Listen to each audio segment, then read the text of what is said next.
Update: caught my wife cheating and it's brought me relief. Original post. About 2 months ago, my wife expressed her desire for a divorce. She said she was unhappy in our marriage, that I didn't support her emotional needs, that I was too cold, and too negative. I was shocked to the core. Our marriage was foundational to my identity. I have been a faithful husband for over 9 years, a great provider, and we've got 3 kids. Sure, we've had our problems, but nothing I thought we couldn't work through. I pleaded for a chance to work on myself and go to marriage counseling, and she agreed. The next month was the hardest of my life. I spiraled into a deep depression, trying to understand how I had screwed up so badly that my wife was ready to end our marriage. She was so hurtful in the way she constantly brought up my failures over the past 10 years, our incompatibility, her unwillingness to forgive, etc. I threw myself into getting better. I sought help for the depression, read everything I could find about reconciling a marriage, and apologized, taking responsibility for the pain I caused. But it was never enough, it just pushed her further away. Then she backed me into a corner. She called my family, telling them I was suicidal. I wasn't. She wanted me to move in with my parents so I could work on myself, using our relationship as an incentive to move out. "We can't get better until you get better." She threatened to withhold our children, saying I was too unstable to be alone with them. "I won't keep them from you, you can have supervised visits." She also threatened to have me evicted. We live on her family's farm, so in the event of a divorce, she could stay, but I couldn't. She even said her mom was going to send me an eviction notice. A few weeks ago, I finally started seeking guidance from friends, family, and a couple of attorneys. None of them could understand her unwillingness to reconcile. We had a great thing going. Finally, one attorney suggested hiring a private investigator. It's legal in my state to track the car she drives and to check the call/text logs from our cell provider. I haven't hired a private investigator yet, but I did look into her cell records. She started texting another man about 3 weeks before she brought up divorce. He's extremely wealthy, has children the same age as ours, and is going through a divorce himself. She's been talking with the same attorney he's using for his divorce. Last week, I ordered a GPS tracking device to put in her car. It arrived at my office yesterday, so I charged it and figured out the app. When I got home, I put the tracker in her glove box. She told me she was going to see her friend last night. A few girls were getting together to have some wine and adult conversation. They needed some girl time. After the kids went to bed, she showered, put on makeup, and left the house around 8 p.m. She normally goes to bed at 9, so this was strange.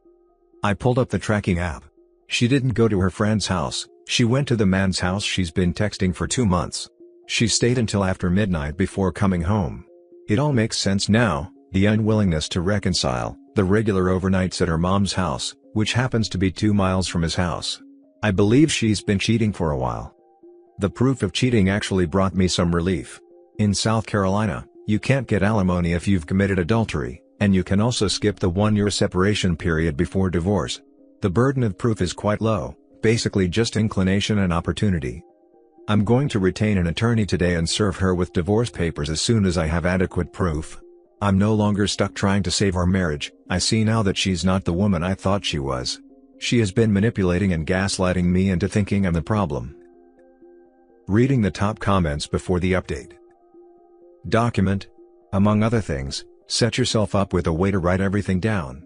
Cheaters love to gaslight, and having a written journal you can refer back to makes those efforts far less likely to give you grief.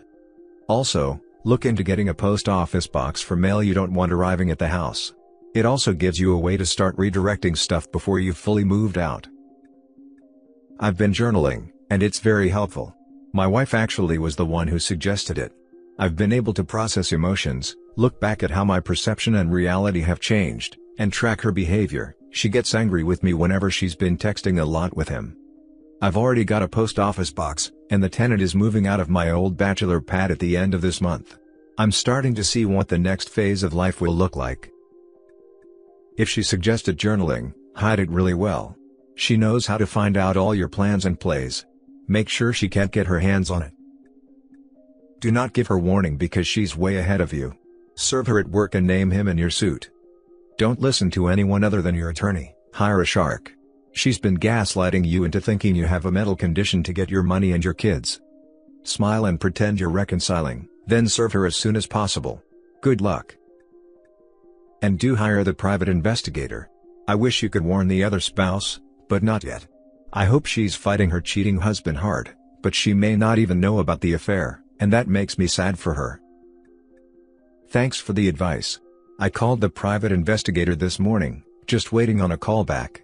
The other spouse is apparently settling for $7 million in a lump sum. Shows why my wife would be interested in someone 18 years her senior and divorced 3 times.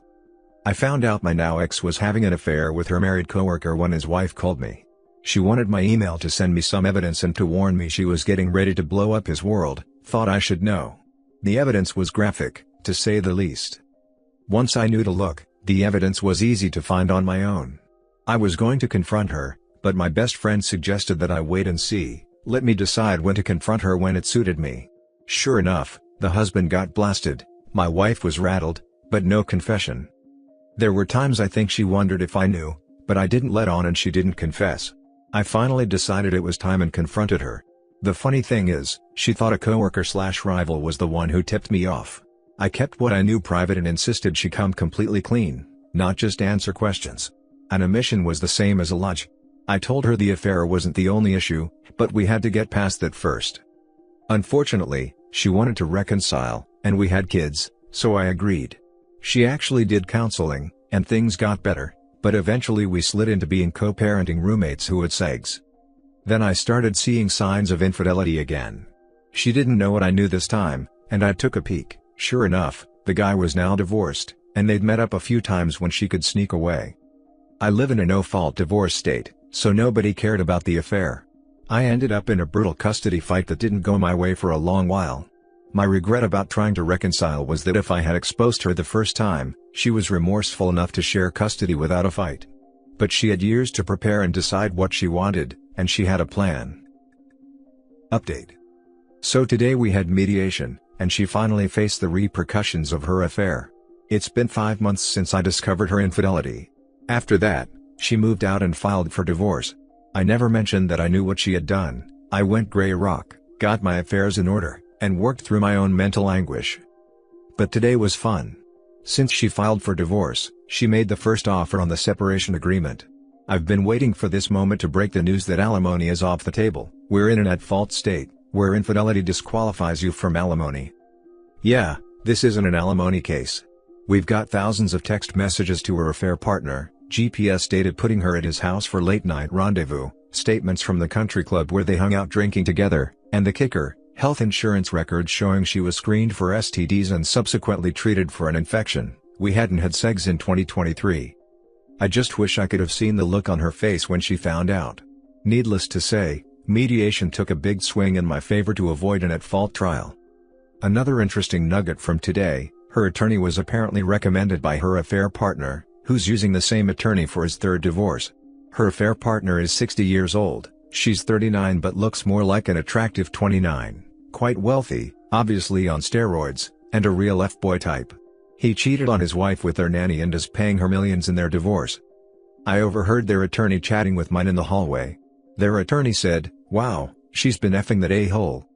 Yeah, effing that douchebag cost her a marriage, probably $1 million in alimony, plus some sort of crotch-rot parting gift. Judging by the cell carrier records, they apparently broke up around the time she was testing and treating her infection. Glad things went well. I'd hate to live in a no-fault state. No fault is good. Who wants to stay tied forever just because being completely and utterly miserable isn't considered sufficient fault? We're actually settling no fault. The fault just took alimony off the table. Otherwise, I could be paying a possible lifetime of alimony. She'll be fine with a 6-figure settlement, some child support, a free house on a farm, plus her income. I actually have no hard feelings for her anymore, well, maybe just fewer hard feelings than I did a few months ago. Nice revenge there, my man. Love it. I live in Utah, which is a fault state. When I caught my ex-wife, I had hundreds of emails over 5 months, then I had video of me sitting in my work truck as my wife walked into a hotel room while she should have been home taking care of our daughter. So the next weekend, I made her life hell when she went to Las Vegas with the guy. I knew she'd planned it for 2 weeks. Let's just say when they got back on Sunday night, both their lives changed. I packed up everything my ex-wife had, loaded a U-Haul, and hid it at my shop. Changed the garage code, told his wife, gave her all the proof she needed. He lost his job, his house, and his family, his job because he worked for her parents. So I told her to leave. She didn't want to, so the cops showed up and gave her 5 minutes to go. Then I wrote her an email saying, "I want a divorce, but you can file whenever you feel like it. The only thing from me is child support, and if you even want to go there, I'll make it my priority to send all this to everyone we know." She just turned and walked away. Make sure you file an alienation of affection and emotional distress lawsuit against the affair partner. See if he'll throw some cash at you to settle rather than have his business aired in court. Ask his soon-to-be ex-wife to do the same. You can both testify on each other's behalf, presenting combined evidence. It might be more of a nuisance for her, but the sheer humiliation for them could be worth it. Threaten your ex with having the kids write statements to be entered into the record if she doesn't cooperate. Don't actually do that, but the threat might yield results. I think I've had enough legal dealings for now. Don't want them living rent-free in my head too long. Next story. Update: after 8 years, she called and I finally got my closure. Original post. It has been 8 years since my divorce, and I still feel like I'm living in the shadow of what my life used to be. I've tried to move forward, I've dated so many times, fallen in love, or thought I did, and even gotten engaged a couple of times. But nothing ever worked out. Every time I thought I had found something real, it fell apart. I'm 38 now, and the loneliness is starting to feel unbearable. I watch my friends with their families, I see couples walking together, and I see people who just seem to have found someone who completes them. Meanwhile, I'm still here, trying to figure out where I went wrong, and if there's any hope left for me. My ex-wife left a gap in my life that no one has been able to fill. I don't know if it's because I'm still holding on to something from the past, or if I've lost the part of myself that was capable of truly loving someone. Sometimes I wonder if anyone else feels this way, like they're endlessly searching for something they might never find. I want to believe there's someone out there for me, but as time goes on, it feels harder and harder to hold on to that hope. Is it too late for me? Does anyone ever truly find love again after so much heartbreak? If you've felt this way, or if you've found a way through, I'd love to hear from you. Maybe I just need someone to remind me that love and connection are still possible, even when life feels so empty. Reading the top comments before the update. Stop looking for someone else. First, learn to be okay with yourself. Date yourself again. Reinvent that man. Buy a cat, pick up a sport, go to the gym, try bicycling, or take dance lessons. You'll meet lots of people there. But don't expect anyone else to fill the void left by your ex-wife. That emptiness must be filled by you. Right now, you're stuck in the past. But if there's no child to bind you to your ex, you must learn to forget her. Don't let your mind drift toward her. After 8 years, she's not the same woman you married, not even the same one you divorced. I believe it took you this long because you didn't confront your feelings in time, maybe out of fear of being hurt more. You didn't mourn your marriage, and you let that pain accumulate until it slipped out from time to time. You have to let it hurt. Let the pain run its course and mourn what you had, and what you'll never have again. Mourn the future you envisioned with her.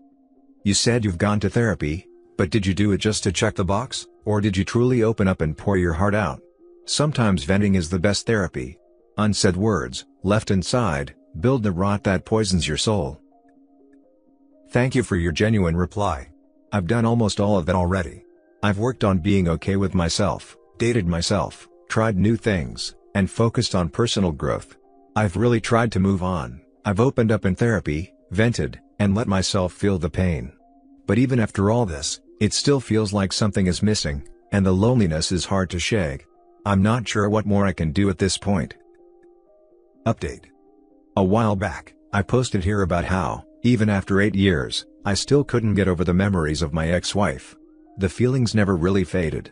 I carried them quietly for years, like unfinished pages I never got to close. Then something completely unexpected happened. Her mom messaged me on Facebook out of nowhere. It was short, just a few words.